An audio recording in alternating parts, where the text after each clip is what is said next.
Shalom saudaraku, bertemu lagi dengan saya untuk belajar bersama-sama tentang pengajaran keluarga. Sesi demi sesi kita lewati untuk belajar tentang pernikahan, tentang persiapan pernikahan, tentang suami istri, tentang keluarga, tentang anak, tentang banyak hal. Dan kali ini saya akan sharing dengan saudara 3 hubungan suami istri. Saya tulis dulu. 3 hubungan suami istri.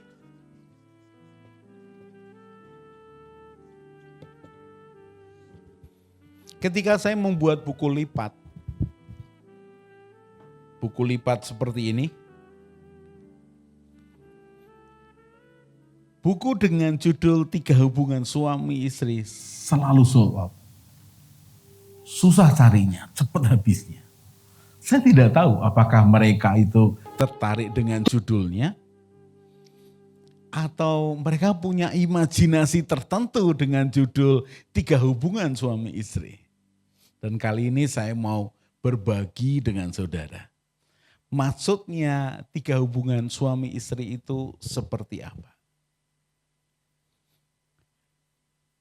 3 hubungan suami istri yang saya maksud adalah sebagai kekasih dan sahabat dan sekutu. Kekasih, sahabat, dan sekutu. Itu 3 hal, 3 hubungan yang mesti dibangun oleh suami istri. Dari awal pernikahan, sepanjang tahun pernikahan, sampai maut memisahkan. Dan banyak orang gagal di sana. Mengapa? Ya karena yang pertama tidak punya tujuan yang sama, kemudian yang kedua masih dengan konsep pikir, prinsip masing-masing tidak mau menyatu secara jiwa. Jadi ya mereka punya masalah bahkan hanya berapa bulan, berapa tahun mereka pisah. Padahal kalau mau belajar tentang konseling pranikah, tentang tujuan, tentang membangun fondasi, tentang paket pernikahan, tentang belajar potensi, konflik, kemudian cara mengatasinya, belajar perbedaan pria wanita. Berbagi hati calon suami dan istri ini lebih awal lebih baik. Karena itu saya berharap jangan cuma ketika PDKT pacaran itu seneng-seneng saja. Sediakan waktu untuk bicara tentang masa depan, tentang keluarga, berandai-andai saja. Jangan sibuk dengan hal-hal yang negatif. Nah, mari kita mulai. Hubungan suami istri sebagai kekasih. Yang satu sebagai kekasih. Pak, kalau kekasih ini kan ketika pacaran, Pak. Kalau sudah suami istri dengan banyak kegiatan, banyak tanggung jawab, rasanya susah, Pak. Untuk bisa membangun sebagai kekasih, apalagi kalau sudah beda pendapat, salah pengertian, bertengkar, hal yang penting atau tidak penting, muncul kebiasaan yang belum selesai, campur tangan orang tua, mertua yang tidak tepat. Maka menjaga hubungan kami ini tidak mudah loh Pak. Saya harus katakan, harus diusahakan saudara. Kami ini jalani pernikahan tahun 2025 ini jalan 33 tahun. Punya 3 anak, 2 sudah menikah, 1 segera menikah. Punya hampir 4 cucu. Saya melewati apa yang saya ajarkan. Saya melewati setiap kesulitan. Bahkan di dalam pernikahan saya dengan istri. Hal yang sama terjadi juga, bisa terjadi seperti mungkin rumah tangga yang lain. Pertengkaran, perbedaan pendapat, saling menyakiti, saling melawan. Tapi juga di sana ada saling memaafkan, saling melupakan kesalahan, mengampuni, bahkan bergandengan tangan lagi untuk berjalan bersama. Itu tidak mudah, termasuk salah satunya adalah membangun hubungan suami istri sebagai kekasih. Coba perhatikan ayat 1 Korintus pasal yang ke-7, ayat 3 dan 4. Perhatikan. Hendaklah suami memenuhi kewajibannya terhadap istrinya, demikian pula istri terhadap suaminya. Istri tidak berkuasa atas tubuhnya sendiri tetapi suaminya. Demikian pula suami tidak berkuasa atas tubuhnya sendiri tetapi istrinya. Perhatikan 1 Korintus 7 ayat yang keempat ini. Bahwa tubuh sang suami bukan hanya miliknya sendiri tapi milik istrinya. Demikian juga tubuh istrinya tidak miliknya sendiri tetapi milik suaminya. Itu harus dijagai saudaraku. Karena bicara soal hubungan suami istri sebagai kekasih, itu bicara soal kebersamaan dan keintiman. Perhatikan. Bicara soal kebersamaan dan keintiman. Ketika engkau masih muda, berumur 20 sekian, kemudian menikah, maka keintiman secara fisik, secara badan engkau mudah mendapatkannya. Kenapa? Engkau masih sehat dengan gairah cinta yang demikian. Sampai mungkin umur 30 sekian, 40 sekian. Engkau jalani pernikahanmu 10 tahun, 15 tahun, 20 tahun. Kalau engkau bisa memelihara kesehatan, kekuatanmu, maka itu akan stabil. Keintiman. Tapi keintiman yang saya maksudkan bukan cuma intim secara fisik. Tapi intim secara hati, secara emosi, secara jiwa. Di mana itu harus dibangun dengan saling berbagi. Berbagi cerita, berbagi impian, saling mendengarkan. Semakin sering itu dilakukan, maka suami istri akan mulai saling memahami. Bahkan ketika engkau bertengkar, engkau semakin memahami akan pasanganmu. Nanti di lain episode saya akan sampaikan bertengkar yang baik. Tapi perhatikan, suami istri yang bertengkar harus mendapatkan kesimpulan yang baru, sikap hati yang jauh lebih baik, dan tidak akan memisahkan mereka. Karena mereka disatukan oleh Tuhan, tidak boleh diceraikan oleh manusia. Memang begitu.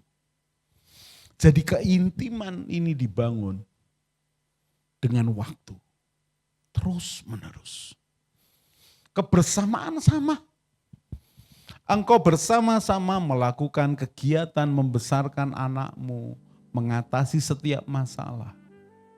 Mau tidak mau. Di situ akan muncul sentuhan emosi. Dan semakin engkau bertambah umur, kebersamaanmu dan keintimanmu ini dilakukan. Bahkan hubungan badanmu semakin berkualitas. Mengapa? Karena itu dilakukan dari hati yang dalam, keluar pengertian, cinta yang tulus, penerimaan, pengampunan, harapan yang baru. Itu sebagai kekasih. Pak, bisakah di tengah-tengah kesulitan, bahkan masalah keluarga, justru kesulitan dan masalah itu menjadi perekat yang luar biasa. Memang harus begitu, saudaraku. Memang harus begitu. Bisakah itu, Pak? Bisa, saudara. Kami mengalaminya dan saya bersyukur ketemu dengan orang-orang yang sudah cukup umur. mereka menikah sudah hampir 40 tahun, 50 tahun dan tetap mesra. Bukan menikah 30, 40 tahun tapi sudah beda kamar, beda tempat tidur, sudah jarang bicara berdua. Bukan itu yang saya maksudkan. Saya terkesan dengan orang-orang yang sudah tambah umur, tapi tambah mesra, tambah mencintai. Memang harus begitu. Di sana ada pengampunan yang tulus. Di sana ada perkataan positif, optimis. Di sana ada pengharapan yang besar. Jadi sebagai kekasih, dibangun kebersamaan dan keintiman. Lalu bagian yang kedua, sebagai sahabat. Kita lihat ayatnya dulu. Amsal pasal yang ke-17 ayat yang ke-17. Seorang sahabat menaruh kasih setiap waktu dan menjadi seorang saudara dalam kesukaran. Seorang sahabat menaruh kasih setiap waktu dan menjadi seorang saudara dalam kesukaran. Berbagi kepada pasanganmu semua yang engkau rasakan. Di dalam konseling pranikah, ada salah satu yang saya sarankan, saya tanyakan kepada mereka calon mempelai. Apakah kamu punya teman dekat atau sahabat sekarang ini? Dalam perjalananmu akan menikah, apakah kamu punya sahabat? Dan kalau mereka menjawab, kami punya sahabat masing-masing, saya punya sahabat 1, sahabat 2. Maka saran saya adalah begini, tolong downgrade-kan sahabatmu dan mulailah mendekat kepada calon pasangan hidupmu. Jangan salah terima loh. Saya tidak melarang persahabatan, tapi sudah perhatikan. Apa yang dilakukan seorang sahabat ketika dia punya masalah, yang dikontak pertama sahabatnya. Kamu tahu enggak aku ini ngalami ini, lalu dia cerita, curhat. Dan sahabatnya akan mendengarkannya kalau bisa menolongnya.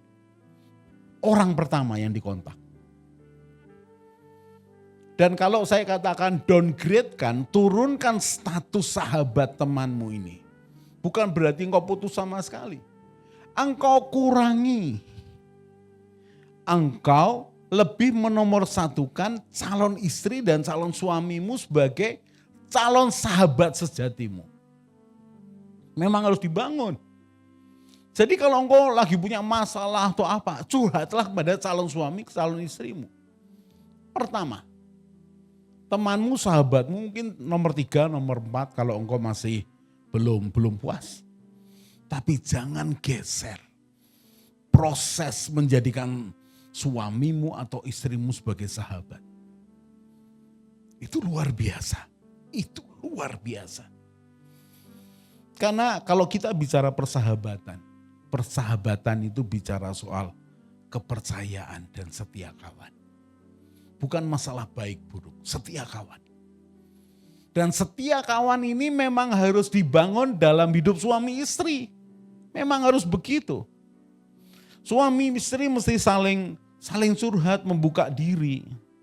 Keintiman adalah ketika seseorang membuka pintu supaya orang lain masuk dan bisa menikmati bersama. Jadi seorang sahabat memang bersedia untuk terima apa adanya sahabatnya. Tanpa takut dicurigai. Jadi dijaga kepercayaan sahabatnya itu. Karena ya aku sahabatmu. Tidak mudah membangun ini, saudara. Enggak mudah, saya tahu. Kalau calon suami istri yang belum utuh, belum mengalami Tuhan, pendek sekali emosinya, gampang marah, gampang curiga, tidak belajar untuk menerima, ya perjalananmu masih panjang untuk sebagai sahabat. Tapi minimal cobalah, coba aja. Karena bicara soal sahabat, bicara soal kesetiaan.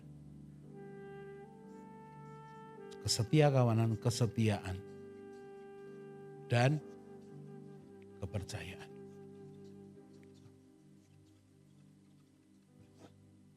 Sahabat. Bukankah itu sama dengan kekasih juga harus setia dan percaya? Oh iya. Tetapi mari kita coba pisahkan sementara. Sebenarnya ini adalah 3 bagian, 3 hubungan yang tidak terpisahkan. Suami istri sebagai kekasih dan sebagai sahabat. Sahabat itu siap kapanpun mendampingi sahabatnya. Susah ataupun senang. Di dunia kenyataan tidak mudah kita mendapatkan sahabat sejati. Seringkali orang-orang hanya memanfaatkan, mengambil keuntungan dari suatu hubungan. Tapi kalau kita ini membangun hubungan persahabatan dengan calon istri, calon suami, bahkan sekarang kalau saudara sudah menikah, coba renungkan. Apakah aku menjaga hubungan sebagai kekasih? Apakah aku menjaga, membangun hubungan sebagai sahabat? Coba koreksi diri, pulihkan diri. Sekarang kita memasuki bagian yang ketiga. Bicara soal sekutu. Sebagai sekutu. Kata sekutu itu lebih muncul kuat ketika ada perang dunia. Waktu itu ada perang dunia kedua, lalu negara-negara itu bersekutu. Ada blok barat, blok timur. Ada negara-negara komunis, negara-negara barat, negara-negara bebas, liberal. Mereka itu bersekutu. Menjalin hubungan persahabatan, pertemanan yang saling menguatkan. Yang hebat dalam sekutu sebenarnya adalah munculnya suatu sikap. Coba perhatikan dulu ayatnya. Maleakhi 2 ayat 14b dan 15. Maleakhi 2 pasal 14b dan 15. Yang ayat 14 coba perhatikan.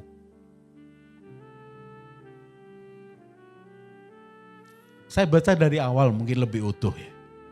Dan kamu bertanya oleh karena apa? Oleh sebab Tuhan telah menjadi saksi antara engkau dan istri masa mudamu yang kepadanya engkau telah tidak setia.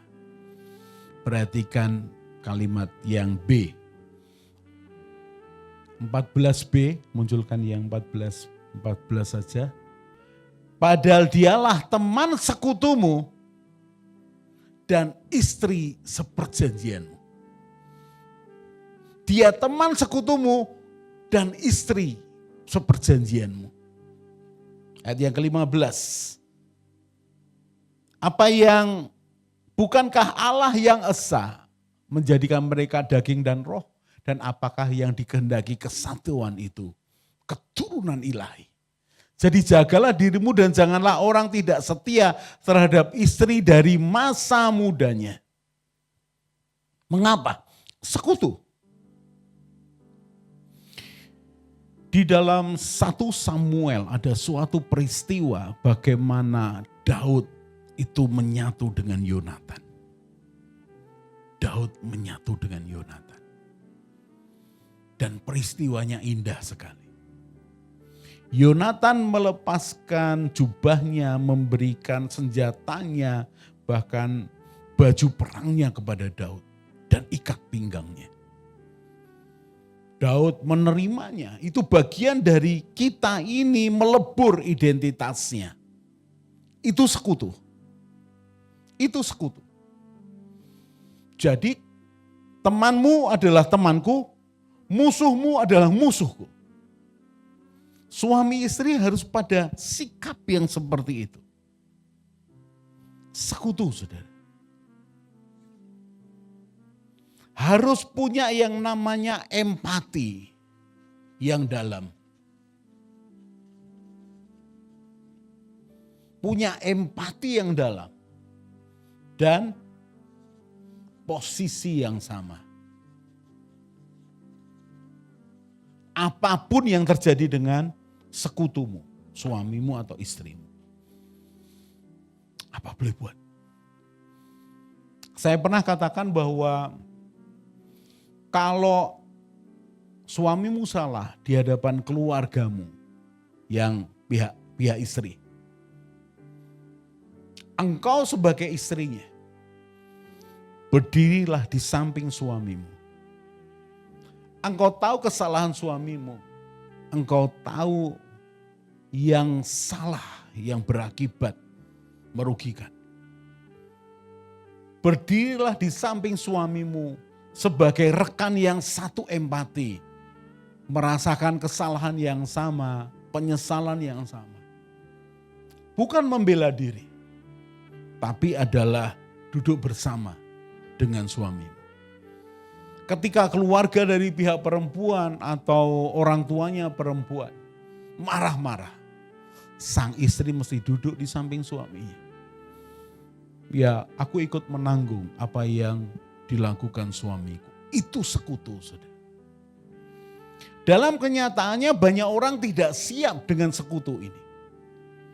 Bahkan saya pernah mengkonseling suami istri, di mana saya kasihan sekali dengan istrinya. Karena suaminya mengatakan, aku netral Pak Yos. Aku tidak bela mamahku, aku tidak bela istriku. Dia cerita panjang lebar dan saya katakan kamu salah. Kamu sudah dengar sekarang bagaimana istrimu depresi. Karena harusnya ketika mamahmu menyalahkan di atas kesalahannya, kamu tidak ikut menyalahkan istrimu. Kamu di samping istrimu. Bukan membela mati-matian lah. Tapi artinya ikut merasakan dan ikut menanggung kesalahan. Itu suami istri. Dan 3 hubungan ini kita lihat kesimpulannya. 3 hubungan ini mesti dibangun. Suami sebagai kekasih, dibangunlah dari hal kecil, dari masa muda pernikahanmu, kebersamaan dan keintiman. Bersamaan dengan itu, ketika engkau punya masalah, engkau sedang senang atau apapun, ceritalah kepada suami atau istrimu sebagai sahabat. Dibangunlah kesetiaan dan kepercayaan di sana. Memang harus ada penguasaan diri. Tidak bocor mulut. Lalu bagian yang ketiga, jadikan suami atau istrimu itu sekutumu. Orang yang punya empati yang dalam dan posisi yang sama. Apapun yang terjadi. Pak, apapun yang terjadi. Iya. Sudah resiko bahwa engkau mengambil keputusan di hadapan Tuhan dan jemaatnya. Sebagai suami istri. Memang harus begitu, saudara. Menghadapi anak banyak yang mengatakan, kalau aku tidak bisa dengan papa ya aku lari ke mama aja. Nanti kan berubah. Kalau aku mama tidak setuju yang ini aku lari ke papa. Enggak begitu, saudaraku. Harusnya suami istri satu suara. Bahkan ketika sang ayah mengatakan, sudah tergantung mama. Tapi jangan salahkan keputusan mama. Kalau engkau mengatakan begitu, pegang omonganmu dan tanggapi. Terima resikonya. Nah itu sekutu. Bukan terserah mama, nanti kalau ada yang tidak enak ikut nyalah-nyalahin. Bukan begitu. 3 hubungan ini mesti dibangun dengan baik. Dan kalau 3 hubungan ini dibangun dengan rendah hati, dengan hati yang mau terbuka, mau mengampuni, mau menutupi luka, mau melupakan dengan harapan yang baru. Libatkan Tuhan dalam pernikahanmu. Maka hubungan ini, 3 hubungan ini engkau bangun dengan indah. Ada Tuhan yang membawa engkau keluar dari batas manusiawimu. Dan Tuhan yang menolong pernikahan kalian. Belajar sama-sama. Dan kita akan lanjutkan lagi di episode berikutnya. Tentang pengajaran keluarga yang pasti menarik. Kita akan lanjutkan, saudaraku. God bless.